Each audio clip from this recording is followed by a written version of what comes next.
Untuk memastikan kenyamanan dan kepuasan wisatawan, Dinas Pariwisata dan Kebudayaan Kabupaten Pandeglang terus berupaya membangun konsep Sabta Pesona di setiap destinasi wisata.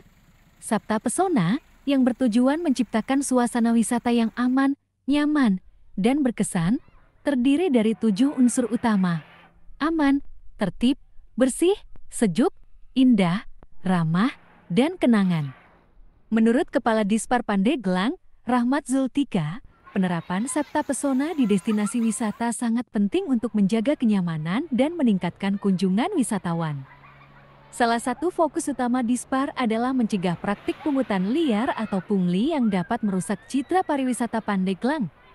Kadispar menegaskan bahwa pungli tidak pernah dibenarkan oleh pemerintah. Lebih lanjut, Zultika menambahkan bahwa evaluasi terhadap penerapan Sabta Pesona akan dilakukan setelah libur Lebaran Idul Fitri. Dengan penerapan Sabta Pesona yang ketat, Dispar Pandeglang berharap dapat menciptakan destinasi wisata yang tidak hanya menarik, tetapi juga memberikan pengalaman yang menyenangkan bagi setiap wisatawan yang datang. Pak, ya, jadi terkait dengan ini merupakan kerjasama bersama nanti ke depan.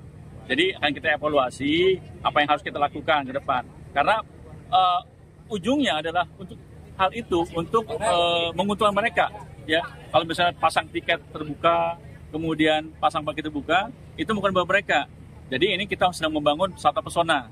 Ya, karena di daerah lain yang daerahnya lebih mengenal Sabta Pesona, tentu kenyamanan wisatawan semakin baik. Ya, dan orang datang lagi. Kita ingin seperti itu. Ini kita bangun bersama-sama nanti. Ya, kita berikan himbauan seperti itu, dan kita evaluasi.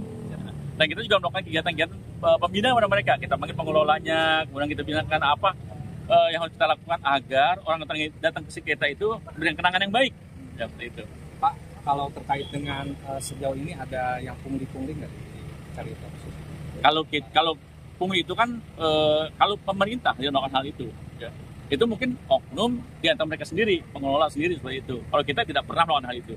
Tapi kan kalau misalkan ada, ini berdampak buruk juga terhadap pariwisata. Makanya keinginan membangun Sabta Pesona itu suatu kesadaran yang harus datang dari semua DTW dan pengelolanya seperti itu. Itu yang kita bangun bersama-sama. Ya, artinya akan duduk bareng dengan kita duduk bareng. Jadi tahun kemarin kita adakan pembinaan pengelola wisata. Kita kumpulkan itu. Ya, cuma masalahnya mungkin kadang-kadang yang datang itu kan cuma melayani, bukan pemiliknya. Nah itu, kita mengharapkan yang datang itu pemiliknya. Ya, sehingga memberikan edukasi yang baik buat kita bersama.